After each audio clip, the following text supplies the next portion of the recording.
Chapter 3 articles of constitution को continue करते हुए क्वेश्चन नंबर 63 में which is not correctly match. तो देखिए ए तो सबको याद रहता ही है 37A नागालैंड, बी आसाम है एंड 3 जो है वो मणिपुर है। जनरली मैं मेघालय एंड मणिपुर में तो मैं भी कंफ्यूज होती थी, सो मैंने ये किया अल्फ़ाबेटिकली क्योंकि MA पहले आता है ME से।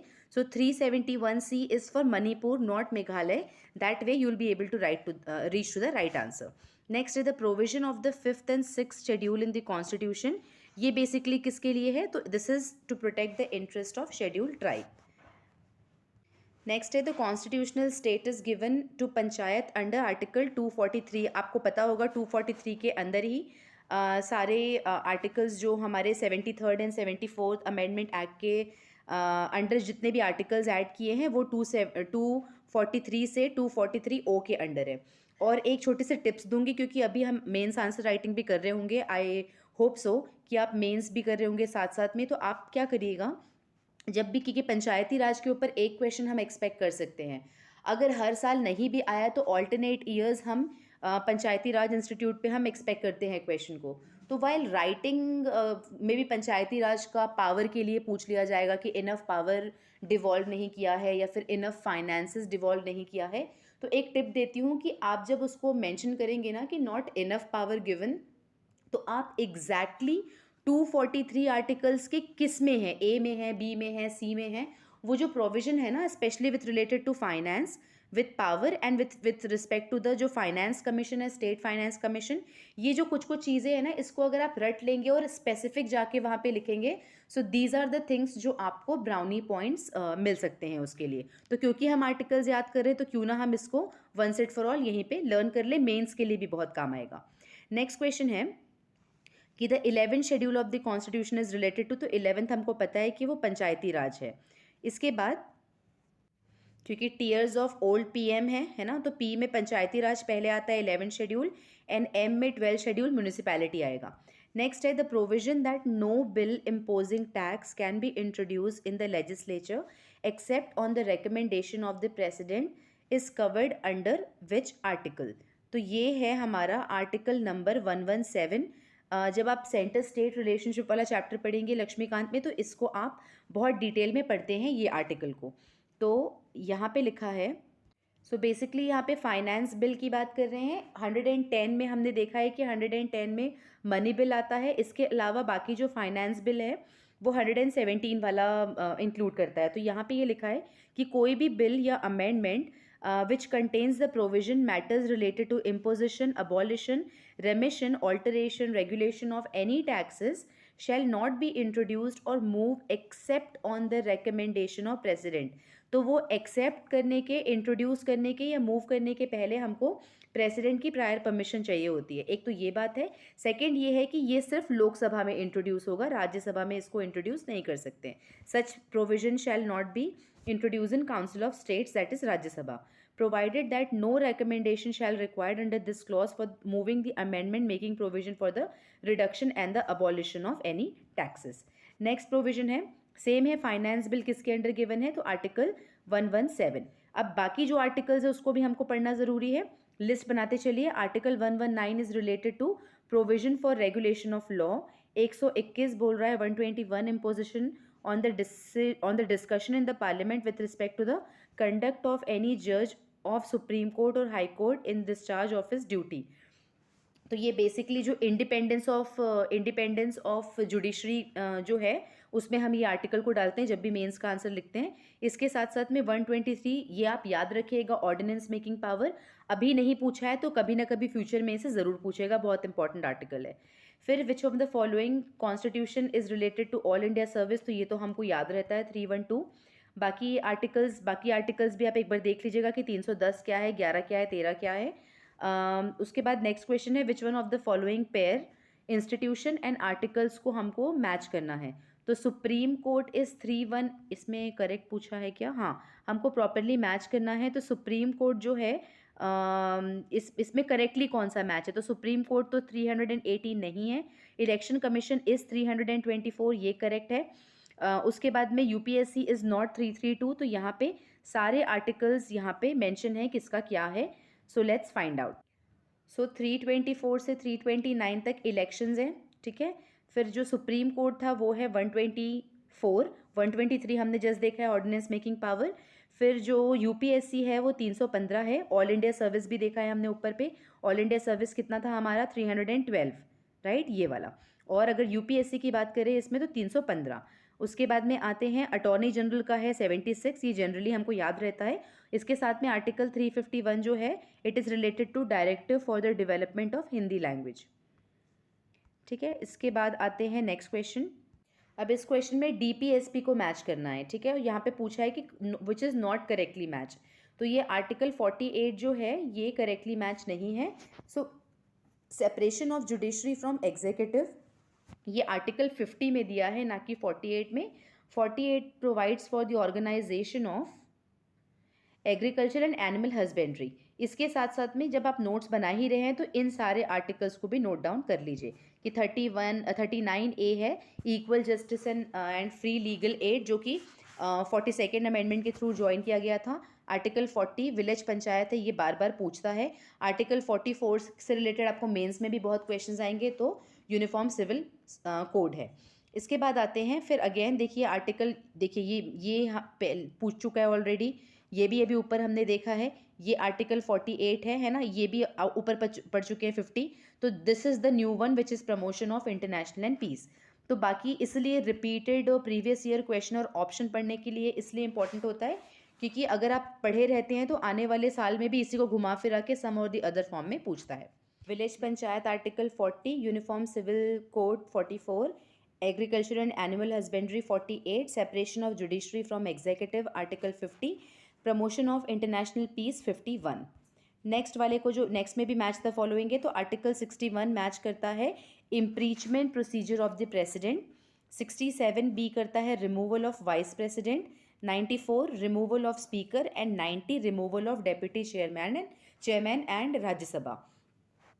तो इसमें ये एक रिमूवल वाला पूछा हुआ है, तो इससे आपको हिंट मिल जाना चाहिए कि हो सकता है कि फ्यूचर में किसी और कॉन्स्टिट्यूशनल बॉडी के रिमूवल की बात करें तो इन ऑफिस के अलावा और किसी का भी जो बचे हुए कॉन्स्टिट्यूशनल बॉडीज़ हैं या फिर ऑर्गन्स ऑफ गवर्नमेंट है उसके भी रिमूवल का आप आर्टिकल ध्यान में रखिएगा। See this is one of the reasons ये वाले चैप्टर में one liner was not possible because detail बहुत सारे हैं, तो वन लाइनर कवर करने से बेटर था कि क्वेश्चन एंड आंसर के फॉर्मेट में ही इसे कवर किया जाए। अब यहाँ पे फिर से आर्टिकल दिया हुआ है और उसको हमें मैच करना है। सो आर्टिकल 5 जो है वो सिटीजनशिप से रिलेटेड है। 124 सुप्रीम कोर्ट ऊपर देखा है हमने। Article 245 distribution of power between union and state legislature. Article 352 ये तो पता है 352 प्रोक्लेमेशन ऑफ इमरजेंसी होता है। 356 प्रेसिडेंट रूल एंड 360 हमारा फाइनेंशियल इमरजेंसी होता है। में भी मैच करना है article 14 right to equality. Article 36 आ जाएगा हमारा डीपीएसपी। फिर article 74 council of ministers and 368 amendment procedure, ठीक है। उसके बाद में नेक्स्ट वाला फिर आर्टिकल 14 है। आर्टिकल 2 जो है that is related to admission of new state. उसके बाद आता है article 22 protection of arrest and detention and article 111 power of the president to assent the bill. Next है, इसमें भी आर्टिकल को मैच करना था, तो आर्टिकल 54 नोट डाउन कर लीजिए, election of the president. 75 related to appointment of prime minister and other minister which shall be appointed by prime minister on the advice of prime minister, which should be appointed by president on the advice of prime minister. फिर आता है article 155 that is related to appointment of governor. 164 related to appointment of chief minister and state. ये हमारे लिए important है क्योंकि हम UP PCS दे रहे हैं या फिर अगर आप बिहार पीएससी भी दे रहे हैं तो उसके लिए जो स्टेट से रिलेटेड पीएम वगैरह आर्टिकल तो इंपॉर्टेंट होता है, मगर CM and state council of minister वाले आर्टिकल्स भी इंपॉर्टेंट होते हैं। एक तो ये, एंड मैं फास्ट इसलिए मूव कर रही हूँ क्योंकि अगर आप फिर से इस चैप्टर को 2-3 बार अगर आप घटना चक्र को रख के पढ़ते हैं तो आप देखेंगे कि ये आर्टिकल्स आपको बहुत ईजिली ऑलरेडी याद हो जाएंगे। तो 2 या 3 बार रिवाइज करते जाइए इन्हीं चैप्टर को, तो आपको आराम से चीज़ें याद हो जाएंगी। तो ये फास्ट मूव जो मैं कर रही हूँ इसमें आपको प्रॉब्लम नहीं होगी, बिकॉज ये ऐसे वाले आर्टिकल्स हैं जो मेंस की जो आंसर राइटिंग करते हैं ना उन्होंने ये सारे आर्टिकल्स को यूज़ किए होंगे, तो ये टिप ऑफ द टंग में ऐसे भी आ जाता है। फिर है article 170, this is related to composition of state legislative assembly. अब इसके पहले में भी मैच करना था, मैच द फॉलोइंग, ठीक है। तो 323A ये तो एडमिशन ऑफ ट्रिब्यूनल है, हमने ऊपर देखा है। 324 इलेक्शन है। अब आते हैं 330 को। तो 330 basically talks about the reservation of seats for schedule caste schedule tribe in Lok Sabha. याद रखिएगा इस आर्टिकल को, मेंस के लिए बहुत काम आएगा। उसके साथ साथ में जब भी हम वीकर सेक्शन की बात करते हैं GS4 में, वहाँ पे भी काम आएगा। इसके अलावा ऐसे में अगर हम कहीं पे भी वीकर सेक्शन के या फिर SC या ST की बात करते हैं तो वहाँ पे ही अगर ये आर्टिकल डालते हैं तो आपको ब्राउनी पॉइंट मिलेंगे। फिर आते हैं आर्टिकल 320। फिर यहाँ article 320 contains the function of public service commission. ये आपको ध्यान होना चाहिए क्योंकि आप UPSC PCS देने वाले हैं, इसलिए पब्लिक सर्विस कमीशन का जो आर्टिकल है वो क्या है, आर्टिकल 320। नेक्स्ट है आर्टिकल 326। बहुत बहुत बहुत इंपॉर्टेंट आर्टिकल है। जब भी इक्वल राइट्स की बात हो या फिर इंडियंस को हमेशा हायर वैल्यू की तुलना जब की जाए तो आर्टिकल 326 अगर आप मेंशन करते हो, because it provides for the election to the house of people which is Lok Sabha and legislative assembly जो कि हमारा है विधानसभा। इन दोनों should be on the basis of adult suffrage, that is 18 साल की उम्र को वोटिंग राइट्स। फिर आते हैं, फिर मैच द फॉलोइंग करना है तो 368 ऊपर देखा है हमने, amendment to the constitution. Article 280 लगभग प्राय सबको पता होता है, फाइनेंस कमीशन। फाइनेंशियल इमरजेंसी मैंने ऊपर बताया था 360। इसके अलावा 352 होता है प्रोक्लेमेशन ऑफ नेशनल इमरजेंसी। 356 होता है हमारा president rule. All India service ऊपर देखा है हमने 312। 315 किसका है, UPSC का। तो देखिए आ ही गया ये क्वेश्चन, ठीक है। Finance commission 320। उसके बाद में आता है एडमिनिस्ट्रेटिव ट्रिब्यूनल, ऊपर देखा है ना अभी। और CAG आता है 148। 148 भी प्राय सबको याद रहता है। नेक्स्ट है फिर मैच द फॉलोइंग करना है तो इसमें इंटर स्टेट काउंसिल जो है वो 363 में आता है। इंपॉर्टेंट आर्टिकल्स है, याद रखिएगा। जब भी फेडरलिज्म के ऊपर जब GS2 में क्वेश्चन आते हैं तो वहाँ पे आप ये आर्टिकल डाल सकते हैं। फाइनेंस कमीशन जस्ट देखा है, ये भी देखा है, ये भी देखा है, तो बस 363 इज द न्यू आर्टिकल। इसमें हमें बताना है करेक्टली कौन सा मैच है, तो करेक्टली 352 प्रोक्लेमेशन ऑफ इमरजेंसी। इसके अलावा जो आर्टिकल्स दिया है उसको डिस्कस करते हैं। तो आर्टिकल 352 तो करेक्ट मैच था। Article 17 is related to abolition of untouchability.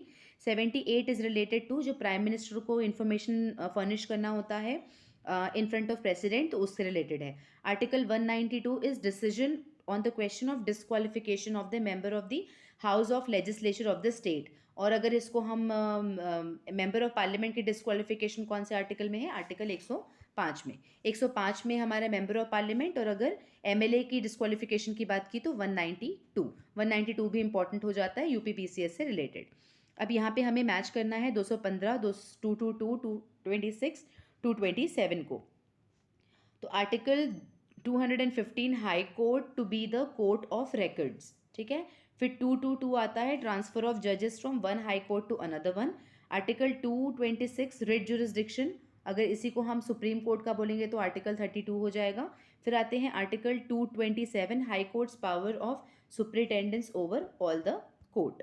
इसके बाद आते हैं कौन सा article is related to the provision of high court for union territories. तो यूनियन टेरिटरीज को जो हाई कोर्ट वाला जो प्रोविजन है वो है article 241। Article 241 of the constitution constitution says that parliament may by law constitute high court for union territory or declare any court in such territory to be the high court for all or any of the purposes of constitution। या तो वो नया high court दे दे union territory को, या फिर आसपास वाले state से उसको मर्ज कर दे कि this particular high court will serve the high court for this particular union territory. उसके बाद आते हैं अगेन अडल्ट सफरेज वाला बहुत इंपॉर्टेंट आर्टिकल है, आर्टिकल 326। फिर से हमें मैच करना है तो सीधा आंसर में चले जाते हैं। आर्टिकल 76 अटॉर्नी जनरल, 148 CAG पढ़ाया हमने ऊपर, 75 1 अपॉइंटमेंट ऑफ यूनियन मिनिस्टर, 131 एक नया आर्टिकल आया है original jurisdiction of supreme court. Original jurisdiction and appellate jurisdiction of supreme court as well as high court का आर्टिकल आप ध्यान में रखिएगा। इसके बाद वाले मैच द फॉलोइंग में है equality before law, right to work आता है आर्टिकल 41 में, just and human condition article 42। उसके बाद में आते हैं तो ये दोनों DPSP हो गए, ये फंडामेंटल राइट हो गया। उसके बाद में आते हैं provision for early childhood care and education to the children below 6 years, article 45, ये भी DPSP है। इसके बाद में the provision for free and compulsory education, इसको हमने फंडामेंटल राइट्स बना दिया था। ओरिजिनली ये कहाँ पे मेंशन था? आर्टिकल 45 में। और अभी कहाँ पे मेंशन है? आई थिंक 21A ही है as far as I know. एक बार आप चेक कर लीजिएगा इफ़ आई एम राइट और नॉट। 21 है, हाँ ये रहा, ठीक है। So DPSP state but 86 amendment act, ये भी याद रखिएगा किस एक्ट के थ्रू? 86 अमेंडमेंट एक्ट 2002 में it has been made fundamental right under article 21A। फिर article 45 has been replaced by the provision early childhood care and education to the child below age of 6 years। फिर आते हैं, हमें match करना है, इसमें correctly कौन सा मैच है ये बताना है। तो करेक्टली जो मैच है वो है पार्ट 4A फंडामेंटल राइट्स। इसके बाद में पार्ट 2 हमने ऊपर देखा है बहुत बार कि सिटीजनशिप से रिलेटेड है। Part 3 fundamental right, part 4 DPSP, part 4A fundamental duties. ये मैंने आपको बताया था ना कि you can fly from US to, ऐसे करके जो शॉर्टकट है, गूगल कर लीजिएगा पार्ट्स के एंड शेड्यूल के। और सजेशन यही रहेगा कि stick to that one only, जो अपना शॉर्टकट है ना उसी पे एक ही मेमोनिक्स पे आप एक ही मेमोनिक्स को ध्यान में रखिएगा, बार बार उसी से रटिएगा, ताकि एग्जाम में जब भी शेड्यूल और पार्ट्स आ जाए तो all you have to do is question paper में ये मेमोनिक्स को लिख लीजिएगा। So you will be able to reach to the correct answer quickly. फिर आते हैं इसमें कौन सा करेक्टली मैच नहीं है। तो यहाँ पे protection against the arrest and detention, ये आई थिंक आर्टिकल 22 में है, यस। फिर आते हैं abolition of untouchability 17, freedom of religion 25, protection of interest of minority 29। ये बहुत इंपॉर्टेंट आर्टिकल्स है विथ रिस्पेक्ट टू मेंस का अगर आप लिख रहे होगे तो सिक्योरिज्म के ऊपर, या फिर religious freedom and religious right को लेके आजकल बहुत इश्यूज चल रहे हैं। तो ये दोनों आर्टिकल्स हमेशा काम आएंगे जब भी हम मेंस का आंसर राइटिंग करेंगे। उसके बाद में पार्ट्स की बात करते हैं। Part 9 is related to panchayat, not schedule, ठीक है। शेड्यूल अगर आप बोलेंगे तो शेड्यूल 11 में है, बट यहाँ पे पार्ट की बात कर रहे हैं तो पार्ट 9 में पंचायत आता है। पार्ट 8 में आता है यूनियन टेरिटरीज, 4A में फंडामेंटल ड्यूटीज़ ऊपर देखा है, एंड 9 में पंचायत आता है, एंड 9A में आता है म्यूनिसिपैलिटीज़। देखिए 9A आ गया, उसके बाद में कोऑपरेटिव सोसाइटी आ जाती है, कोऑपरेटिव सोसाइटी इज़ 9B। तो ये तीनों आप एक साथ याद रखिएगा क्योंकि ये बाद में ऐड हुए हैं, ठीक है। उसके बाद ट्रिब्यूनल्स आता है हमारा 14A में। उसके बाद यहाँ पे पार्ट 10 की भी बात की है। Part 10 is related to schedule and tribal areas. फिर से मैच करना है हमें, इसके ऑप्शन देख लेते हैं। फंडामेंटल राइट्स पार्ट 3 ऊपर देखा है हमने, ड्यूटीज़ भी देखा है, यूनियन पार्ट 4 में है, एमरजेंसी आती है हमारी पार्ट 18 में। उसके बाद में fundamental duties 4A, states part 6, attorney general of India part 5, article 76। उसके बाद आता है services under the union and state, ये आता है पार्ट 14 में। देखिए सारे रिपीटेड ही हैं, तो अगर एक बार हम पार्ट्स को ध्यान में रखते हैं तो will be able to solve these kind of questions correctly, बहुत ईजिली। पार्ट 15 इलेक्शन हो जाता है, फिर part 16 special provision with relation to certain classes, फिर आता है part 17 that is official language, and part 18 emergency provisions. Article 162 it deals with the extension of executive power of the state. Article 162 has the provision regarding the extension of the executive power of the state.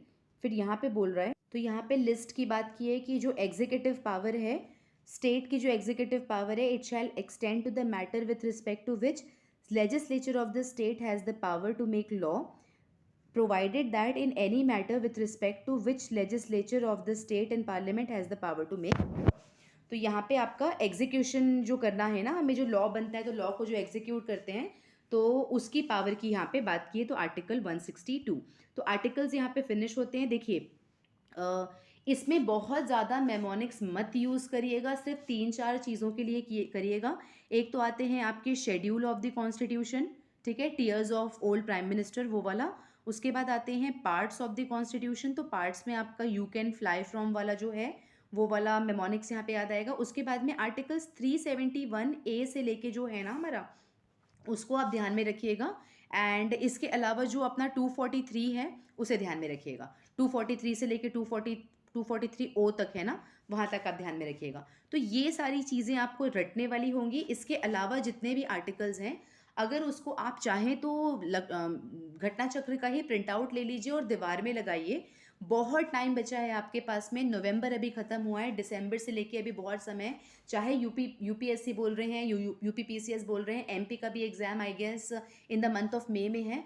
5 महीना बहुत होता है, ज़्यादा articles नहीं है। Secondly trust करिए कि articles को याद करना बहुत easy, I don't know how ये आर्टिकल्स लिखे गए हैं कि आप जब बार बार पढ़ते हैं ना, आप कभी भी मिस्टेक नहीं करेंगे। आप आर्टिकल 75 को ईजिली रिकग्नाइज करेंगे, आर्टिकल 124 को एक ईजिली रिकग्नाइज करेंगे, 312, 315, 148। ट्रस्ट में ये सारे आर्टिकल्स ना टिप ऑफ द टंग होते हैं हर एक स्टूडेंट का जो मेंस आंसर राइटिंग करता है।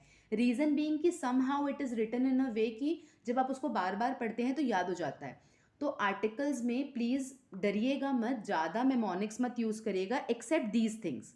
इनके लिए कर लीजिए क्योंकि ये थोड़ा सा बड़ा है, लंबा है और इनके मेमोनिक्स ईजी भी है याद करने के लिए। इसके अलावा जो बाकी आर्टिकल्स हैं उसको बस एक जगह लिख लीजिए, दीवार पे लगा लीजिए और दिन का 15 आर्टिकल्स याद करिए। देखिए जितने मेरे मेंटरशिप वाले हैं दे नो कि हम कैसे डेटा याद करते हैं। तो डेटा रटना सबसे पहला काम होता है हमारा, एग्जाम्पल रटना वो हमारा काम होता है, सो दैट जब हम आंसर राइटिंग करेंगे तब तो डेटा यूज़ करके और एग्जाम्पल जब अभी से यूज़ करेंगे तब जाके हम रियल एग्जाम में उसको रेप्लिकेट कर पाएंगे। लाइकवाइज प्लीज़ लास्ट मोमेंट के लिए आर्टिकल्स को मत छोड़िएगा, स्पेशली जो आर्टिकल 1 से लेके जो आर्टिकल 51A है ना हमारा, जो जिसमें फंडामेंटल राइट्स, फंडामेंटल ड्यूटीज़, ये तो पूरा रटा होना चाहिए। 1 से 51A तक तो पूरा हर एक आर्टिकल रटा होना चाहिए, स्पेशली आर्टिकल 14 से 32 तक। एंड जो हमारे मिलिट्री वालों के लिए भी हैं वो भी कोर्ट मार्शल वगैरह का भी हमको ध्यान में होना चाहिए। उसके अलावा आपको जो आर्टिकल्स बार बार रिपीट हुए हैं उसको ध्यान में रखिएगा। आर्टिकल्स याद करना ईजी है प्रोवाइडेड आप करेंगे and on a daily basis करेंगे। I hope this video was helpful to you. बहुत ज़्यादा समझाने के लिए था नहीं, काफ़ी फैक्चुअल इन्फॉर्मेशन थे। नेक्स्ट चैप्टर है प्रियम्बल, ये हम नेक्स्ट वीडियो में कवर करेंगे।